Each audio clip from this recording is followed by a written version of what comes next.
Pasien sakit termasuk yang menderita COVID-19 tetap memiliki hak pilih di Pilkada 2020. Di Tangerang Selatan, sejumlah petugas TPS diterjunkan mendatangi sejumlah rumah warga yang sedang sakit untuk melakukan pemungutan suara. Upaya pemungutan suara dengan sistem jemput bola juga dilakukan di sejumlah tempat isolasi pasien COVID-19 di Semarang, Jawa Tengah. Dengan berbalut baju hazmat lengkap, membawa kotak suara dan tinta, sejumlah petugas TPS 46 Perumahan Klaster Catalina, Serpong Utara, Kota Tangerang Selatan, Rabu siang mendatangi satu persatu rumah warga yang sakit untuk melakukan pemungutan suara kepala daerah. Di lokasi ini tercatat sedikitnya ada 3 warga yang sakit. Upaya jemput bola ini dilakukan mengingat wilayah Kota Tangerang Selatan masih dalam zona merah penyebaran COVID-19. TPS 46 ini memang kami sengaja menjalankan protokol kesehatan ya. Karena ya bukan apa-apa, situasi pandemik ini kan kita hati-hati gitu, takut kenapa-kenapa karena kita berkumpul gitu, takut ada terjadi sesuatu, kita terapkan aja protokol ini bahwa kita harus pakai APD lengkap. Upaya pemungutan suara dengan sistem jemput bola juga dilakukan petugas KPPS Kembang Arum, Semarang di rumah dinas wali kota yang menjadi tempat isolasi pasien COVID-19. Di sini sedikitnya 40 pasien COVID-19 dan 10 tenaga medis ikut mencoblos di Pilkada Semarang dengan penerapan protokol kesehatan yang ketat. Jadi pelaksanaannya kita mendata, berkoordinasi dengan dokter yang ada di rumah dinas.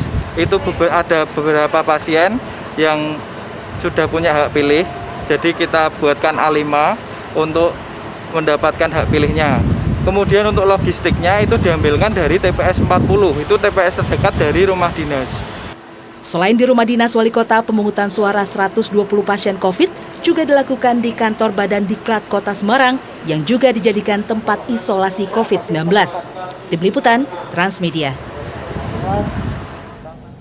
Meski memiliki hak pilih di pilkada serentak, namun nyatanya tak semua warga yang sakit dapat menyumbangkan suaranya. Di Kabupaten Sukabumi sedikitnya 125 warga yang dirawat ataupun diisolasi di RSUD R. Syamsuddin tidak dapat menyalurkan suaranya. Sementara itu pemirsa, 45 pasien COVID-19 yang tengah menjalani perawatan isolasi di Rumah Sakit Dr. Suroto, Ngawi, Jawa Timur juga sempat kesulitan mencoblos lantaran pihak rumah sakit melarang masuknya surat suara ke ruang isolasi.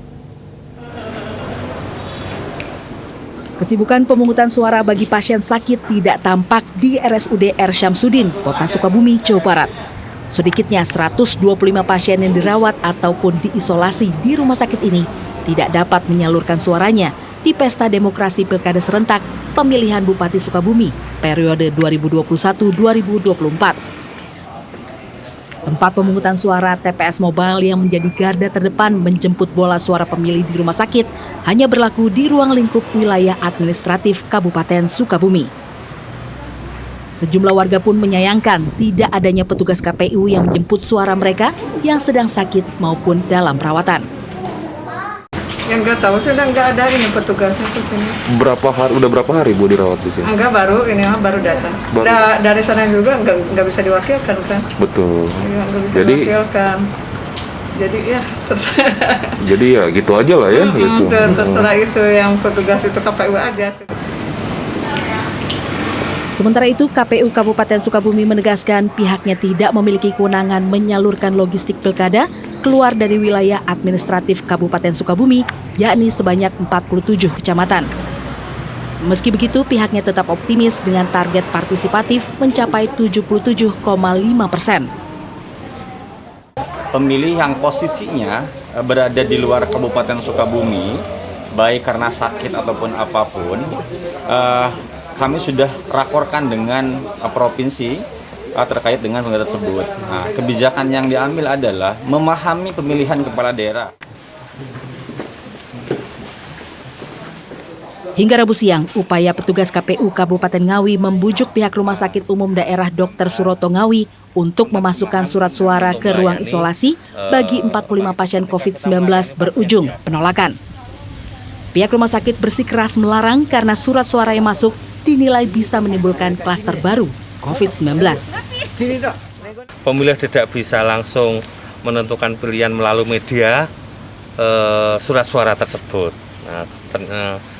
jalan solusinya yang ditawarkan oleh pihak kesehatan adalah ada media yang perantara. Surat suara itu sangat berisiko juga ketika dia masuk ke dalam ruangan isolasi ya. Nah, surat suara bisa tercemar virus. Nah, ketika nanti dimasukkan ke dalam kotak suara ya, itu dibaca beramai-ramai, dilipat beramai-ramai, nah, padahal itu bisa mengandung virus yang Setelah melakukan negosiasi, ke-45 pasien COVID-19 di ruang isolasi akhirnya tetap bisa ikut mencoblos. Pilihan para pasien COVID ini dicatat oleh tim medis atau pendamping.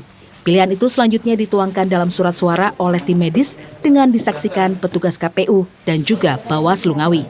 Tim Liputan, Trans 7.